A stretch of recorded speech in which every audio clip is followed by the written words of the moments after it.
Capítulo 7. Perfeitos pela fé. A pressão para ser perfeito roubará a sua alegria. Você não terá tempo para ser alegre. Você não terá tempo para simplesmente descansar em Deus e desfrutar a vida. Nem mesmo terá tempo para desfrutar a presença de Deus. Por muitos anos estive tão ocupada tentando servir a Deus perfeitamente que não tinha tempo para desfrutar a presença dele. Quando isso acontece, o cristianismo se torna um fardo. Algumas vezes usamos nossa fé para crer em Deus, para que Ele nos dê casa, carro, prosperidade, cônjuge, filhos, negócios, cura ou sucesso, e nos esquecemos de crer nele para nos aperfeiçoar. Tomamos essa tarefa para nós mesmos. Cada dia acordamos com uma lista daquilo que não devemos fazer e nos esquecemos de envolver Deus nisso tudo e falhamos. Enquanto Jesus está intercedendo por nós à direita do Pai, Ele deve estar dizendo: eles ainda não entenderam a mensagem. Eles ainda não compreenderam que sem mim nada podem fazer.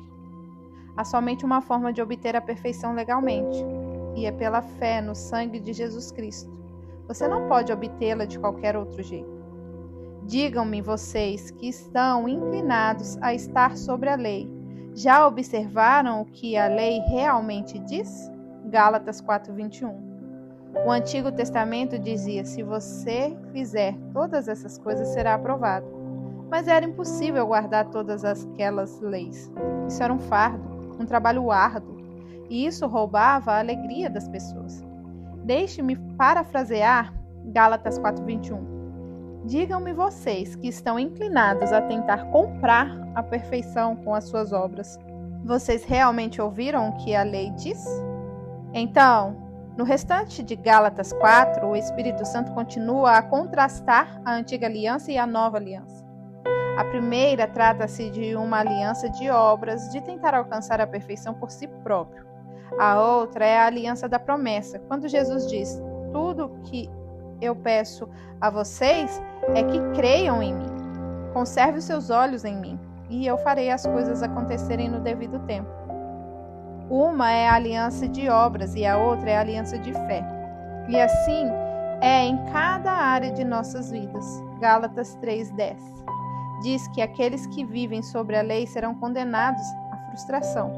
Contudo, muitas pessoas nunca pensaram em ampliar a fé para alcançar a perfeição. Uma das minhas mensagens mais populares é sobre a graça de Deus. Eu a chamo de graça, graça e mais graça. Quando Deus me deu essa mensagem, eu estava a ponto de me destruir tentando fazer obras. Eu estava ocupada dia e noite tentando comprar perfeição com o meu próprio esforço e pagando um alto preço por isso. Eu estava desistindo de minha alegria, eu estava desistindo da minha saúde e eu estava me consumindo. Minha mente era tão confusa, eu era alguém muito miserável. Esse tipo de esforço realmente rouba a força de uma pessoa. Isso simplesmente a desgasta e a faz sentir-se cansada. Jesus disse em Mateus 11:28: vinde a mim todos vocês que estão cansados e sobrecarregados, e eu os darei descanso. Eu aliviarei, refrigerarei e reconfortarei a sua alma. Muitos cristãos se esforçam em fazer as obras pelas suas próprias carnes, tentando servir a Deus. Eles gastam tanto tempo tentando ser bons que nem mesmo têm energia para orar e se deixarem realmente desfrutar Deus ou um modo de vida do reino que Ele oferece.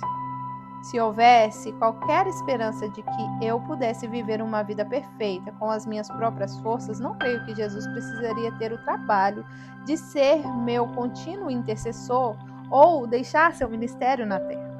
Por que precisamos de um intercessor? Porque há uma brecha entre nós e Deus e não sabemos como preencher esse espaço. Assim, Deus coloca um intercessor que se coloca na brecha e faz a diferença. Enquanto estivermos neste corpo terreno, sempre haverá uma brecha entre nós e Deus.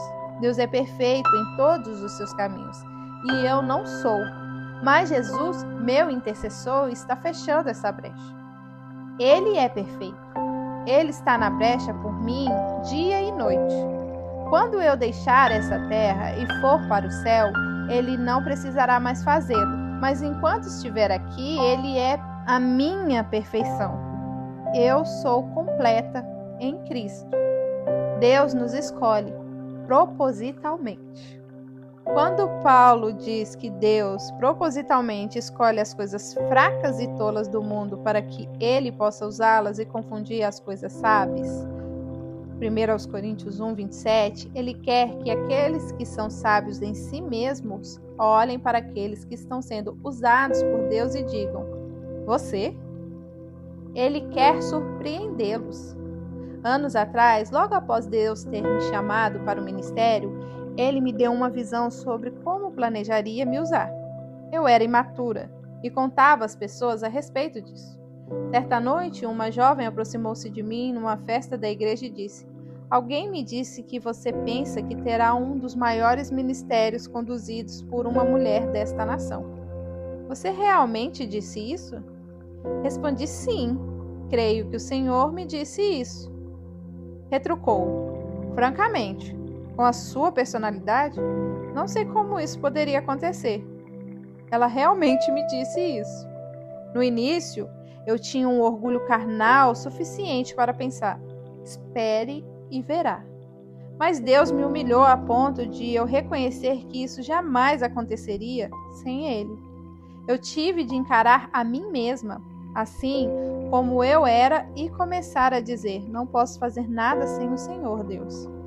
Deus quer nos colocar numa posição na qual o mundo nos veja e diga: isso é poder de Deus em operação.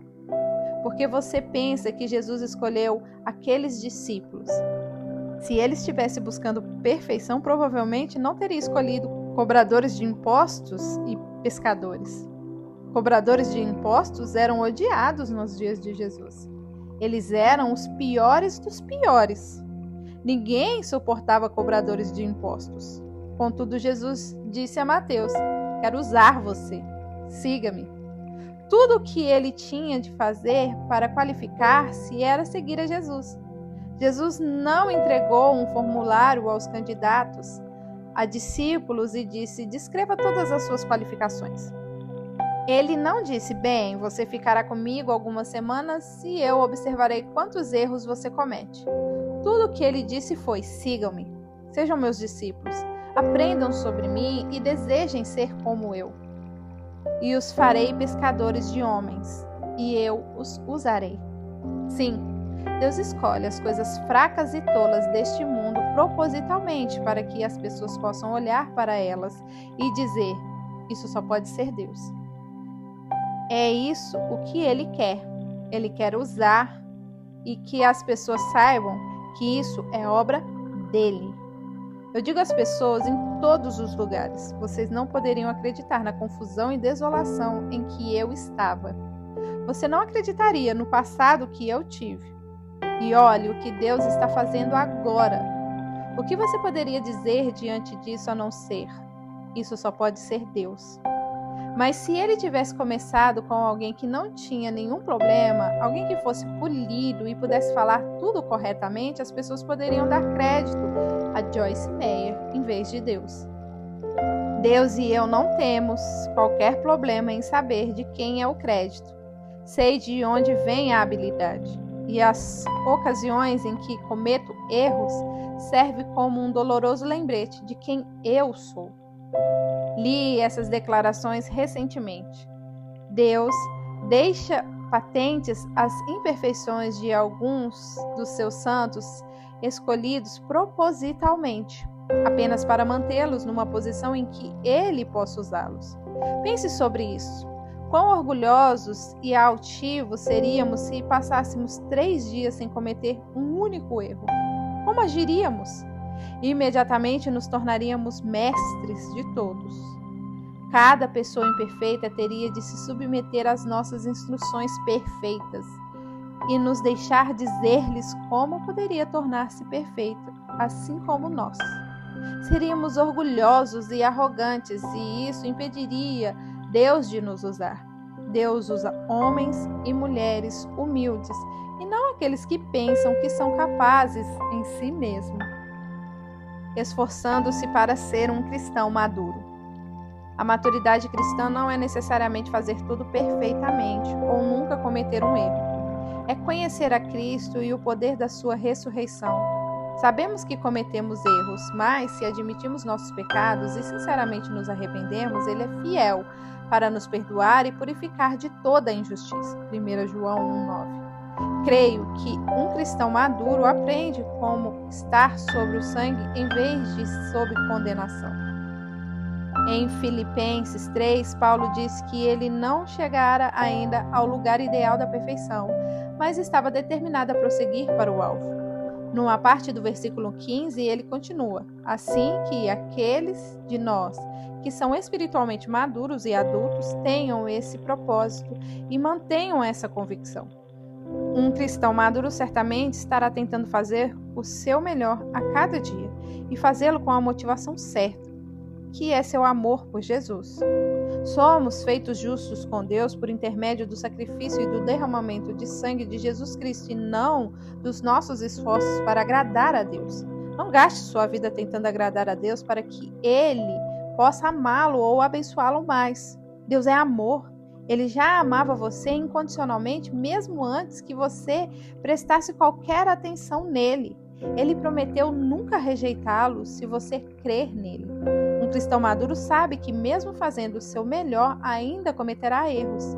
Ele também sabe que viver sobre condenação, autoaversão e autorrejeição não o ajudará a ter uma vida mais santa. Um cristão maduro faz o seu melhor e confia em Deus para fazer o restante. O diabo está sempre presente para condená-lo, mesmo quando você comete um pequeno erro. Ele quer que você passe os seus dias sentindo-se mal a respeito de si mesmo, sentindo-se como um derrotado. Não caia em sua armadilha. Quando você está sob condenação, é difícil orar ou servir a Deus de alguma forma. A culpa e a condenação os deixam sob tremenda pressão. E há muitos outros efeitos colaterais negativos.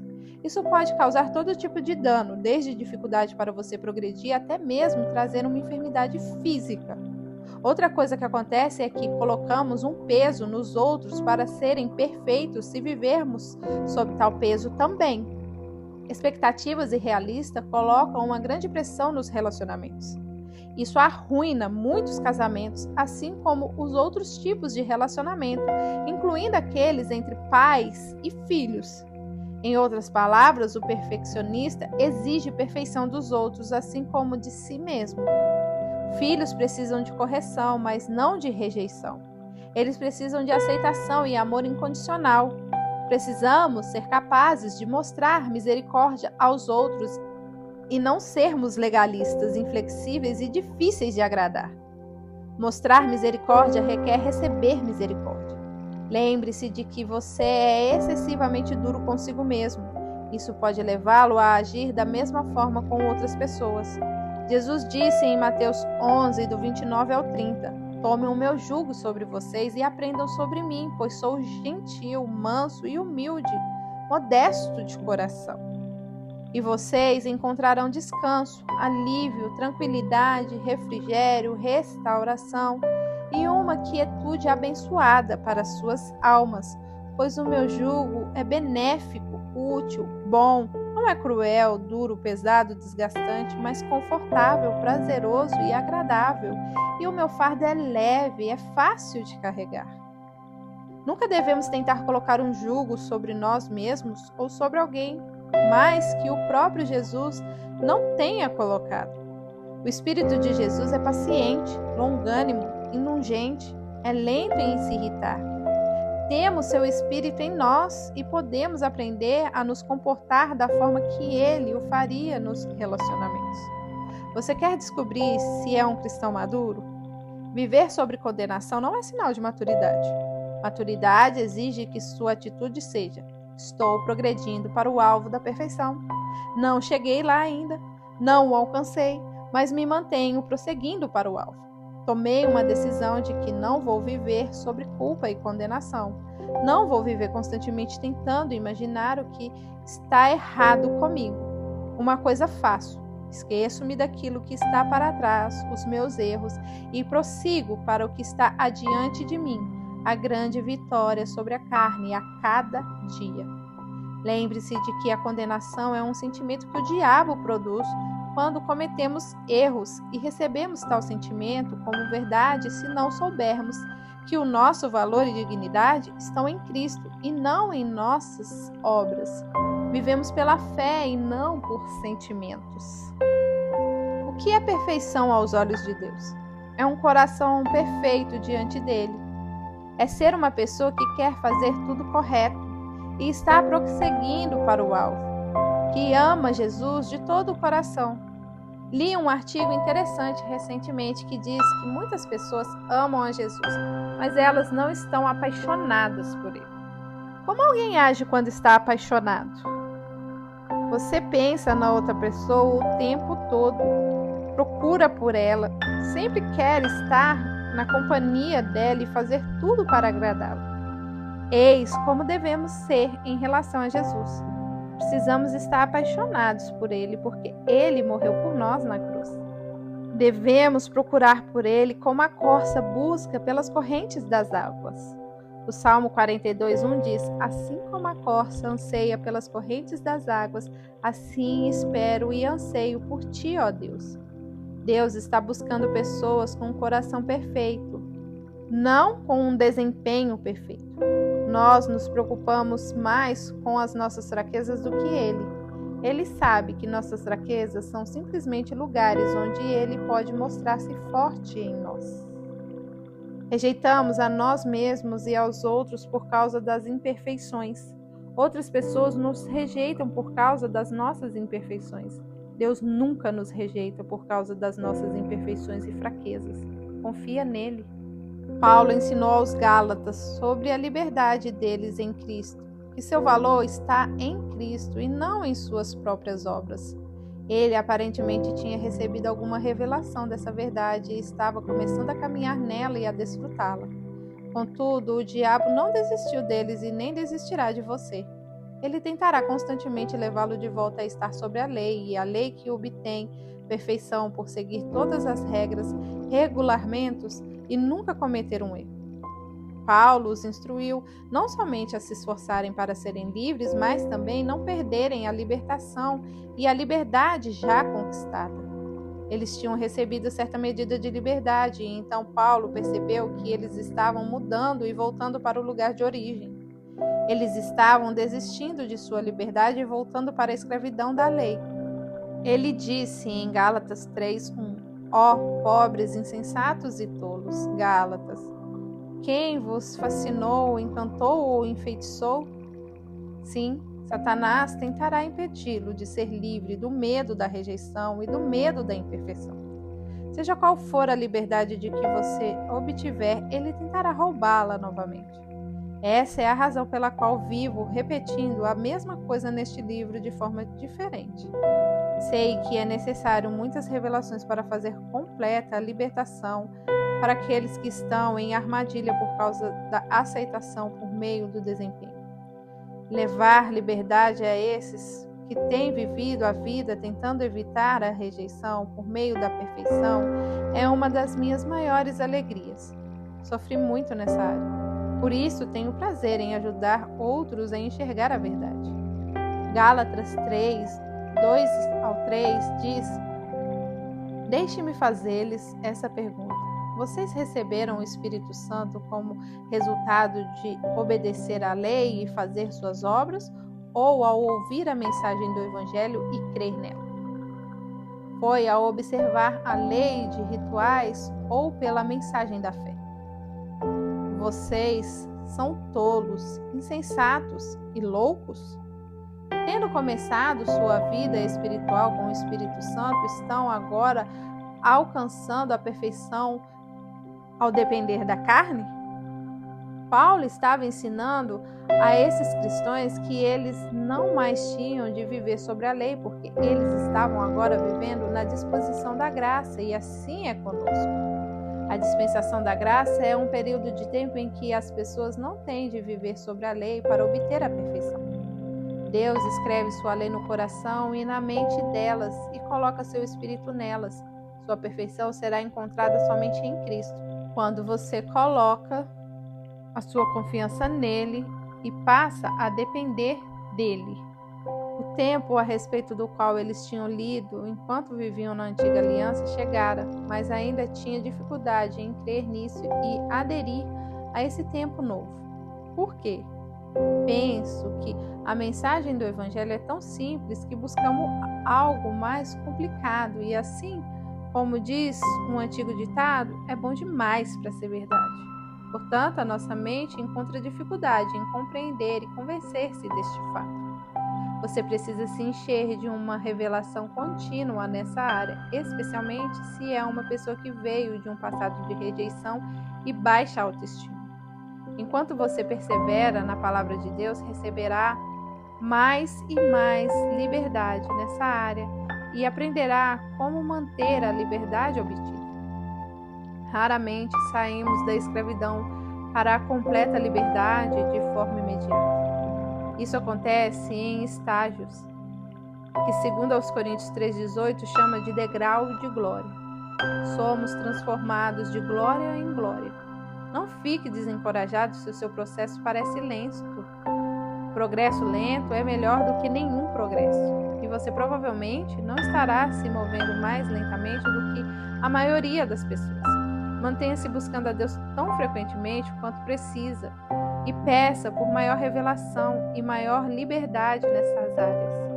Lembre-se de que Ele nunca se cansa por vê-lo diante do seu trono pedindo ajuda. Não poderia dizer-lhe quantas vezes já passei por isso em minha vida. Deus me dava uma revelação sobre isso e me colocava num nível mais alto. Por um longo período, o diabo não conseguia lançar culpa ou condenação sobre mim. Então, eu parecia deslizar para os velhos tempos e precisava estudar e buscar a Deus novamente nesta área. Eu fiz isso várias vezes. Realmente levei anos obtendo revelação fresca nessa área para chegar ao lugar de liberdade que desfruto hoje. Repito, não fique desencorajado se precisar voltar vez após vez para o mesmo nível. O Espírito Santo é paciente e trabalhará com você quando for necessário, para vê-lo ter completa liberdade. Dependa dele inteiramente para revelar-lhe o que você precisa ver. Não pense que as expectativas de Deus são como as expectativas do homem. Ele sabe que somos cheios de fraquezas. Cerca de 3 anos atrás, Deus me deu uma revelação maravilhosa sobre as fraquezas e como cada ser humano as possui. Ele revelou-me que eu cometeria alguns erros enquanto estivesse num corpo carnal. Todos cometem erros. Uma vez que finalmente compreendi isso, libertei-me de pressionar a mim mesma e aos outros para ser perfeito. A Bíblia repetidamente diz: graça e paz vos sejam multiplicadas. Note que a graça vem antes da paz. Eu tive que saber como receber a graça de Deus antes de desfrutar da paz. A graça é a capacidade de Deus que vem a mim para me ajudar a fazer o que não posso fazer sem Ele. Deus nos deixa numa posição onde devemos depender dele e somente dele. Em 1 Coríntios 13 está escrito: mas quando o completo e perfeito vier, o que é incompleto e imperfeito se desvanecerá. Quando Jesus voltar para nos buscar, tudo o que é incompleto e imperfeito se desvanecerá. Até lá, tenho o privilégio de depender dele, assim como você. O que isso tem a ver com rejeição? Tudo. Pessoas tentam pagar preço de perfeição para que outros não a rejeitem. Pessoas tentam arduamente ser perfeita para Deus não as rejeitar. Embora Ele tenha nos assegurado muitas vezes em Sua palavra que Ele nos ama e nunca nos rejeitará, são os sentimentos que nos enredam muitas vezes. Sentimos que devemos comprar a aceitação de Deus. O preço, nossa própria perfeição. Você consegue perceber quando a rejeição e a imperfeição estão relacionadas? Lembre-se de que Jesus disse: eu vim para que eles possam ter e desfrutar da vida e tê-la em abundância, até a plenitude, até transbordar. João 10:10. Enquanto você ouve este livro, creio que os seus olhos estão sendo abertos e você deixará de tentar comprar a proteção contra a rejeição por meio da perfeição. Creio que você estará entrando num novo tempo em sua vida por poder desfrutar a presença de Deus, a si mesmo e a vida mais do que antes. Dependa dele, não dependa da lei. Deixe-me mencionar Gálatas 3:10 novamente. Todo o que depende da lei está buscando ser justificado pela obediência à lei de rituais. Está sob maldição e condenação e frustração. Não quero que você tenha de viver mais assim. Deus não quer que você tenha de viver mais sobre esse peso e eu estou certo de que você não quer viver mais dessa forma. Trabalhar e sempre se sentir frustrado porque, embora tente tão arduamente, não atinge o resultado esperado. Seu aperfeiçoamento não virá por meio de esforço próprio. Ele vem da dependência de Deus e de sua fé nele. Ele permite que façamos o esforço, mas deve ser o esforço feito enquanto dependemos dele, e não o esforço sem ele. Vamos ler novamente o conhecido trecho das Escrituras, João 15:5. Eu sou a videira, vocês os ramos. Quem vive em mim e eu nele dá muito fruto. Contudo, sem mim, separado de uma união vital comigo, você nada pode fazer. Não temos de viver sob a maldição da frustração. Cada vez que você falhar e sentir-se desapontado consigo mesmo, olhe para Jesus, aquele que é perfeito. E quanto à rejeição dos outros? Jesus disse: não se preocupe com isso. Se eles o rejeitarem, estão rejeitando a mim. Isso foi o que ele disse a 70 discípulos quando os enviou. Obviamente, eles estavam preocupados se seriam ou não rejeitados. Jesus disse: se eles rejeitarem a você, estarão rejeitando a mim. Mantenham seus olhos em Jesus. Ele foi rejeitado também. Mas a Bíblia diz: a mesma pedra que os edificadores rejeitaram e desprezaram tornou-se a pedra principal e angular. Mateus 21:42. Se você mantiver seus olhos em Jesus, aquele que os rejeitam um dia contemplarão, enquanto o próprio Deus o levantar para ser semelhante à pedra angular. Aqueles que o rejeitarem olharão para você e dirão: não posso acreditar nisso. E você dirá: eu também não. Mas a Bíblia diz: para os homens isso é impossível, mas todas as coisas são possíveis para Deus. Mateus 19:26. Costumava me preocupar com a confusão em que me encontrava até o dia em que recebi a revelação de Deus, que ele criara o mundo a partir do nada. Pensei: bem, Deus, se o Senhor pode fazer tudo o que nós vemos a partir do nada, certamente pode fazer um pouco mais a partir da confusão que eu sou. Assim darei ao Senhor a confusão em que estou. Se Deus pode fazer as árvores, o sol, a lua, as estrelas, o céu, as montanhas e os oceanos a partir do nada, pense no que ele poderia fazer com uma confusão já formada. Eu não sei quanto a você, mas isso me trouxe esperança. Hebreus 7:25 diz: portanto, ele é capaz também de salvar plenamente, completamente, perfeitamente, finalmente, por todo o tempo e por toda a eternidade, aqueles que vêm a Deus através dele, já que ele está sempre vivendo para fazer petição a Deus, interceder diante dele e intervir por ele. Uau! Que palavra maravilhosa! Ele é capaz de me salvar plenamente. Isso é completamente. Jesus é capaz de me salvar de tudo aquilo que está errado comigo. Não posso salvar a mim mesma e nem a você, mas Jesus pode me salvar e pode salvar você também. Deus tem feito algo em minha vida que tem me levado à liberdade. Quando cometo um erro, agora sou capaz de levá-lo ao Senhor imediatamente. Não fico perturbada por aí, sentindo-me culpada a respeito disso. Apenas vou imediatamente a Deus e digo: Jesus, o Senhor é perfeito. Seu sangue ainda está no trono de misericórdia do Santo dos Santos Celestiais. Seu sangue está clamando misericórdia, misericórdia, misericórdia para Joyce Meyer. Justamente agora, Jesus, o Senhor está intercedendo por mim diante do Pai. Eu dependo do Senhor. Com um exemplo do que quero dizer com isso, suponho que eu tenha ido ao cinema e tentado entrar com um ticket inválido. O bilhete diria: algo está errado com o seu ticket. O número é inválido. O bilhete está amassado. Enfim, a senhora não pode entrar. Mas se eu Conhecesse o gerente do cinema e ele estivesse por perto, ele se aproximaria da bilheteria e diria: "Ela é minha amiga pessoal, deixe-a entrar." O bilheteiro teria de mudar sua decisão e dizer: "Sem problemas, pode entrar." Bem, serei ousado em dizer: sou a amiga pessoal de Jesus, e se algo estiver errado com o meu ticket, ele cuidará disso. Eu dependo dele.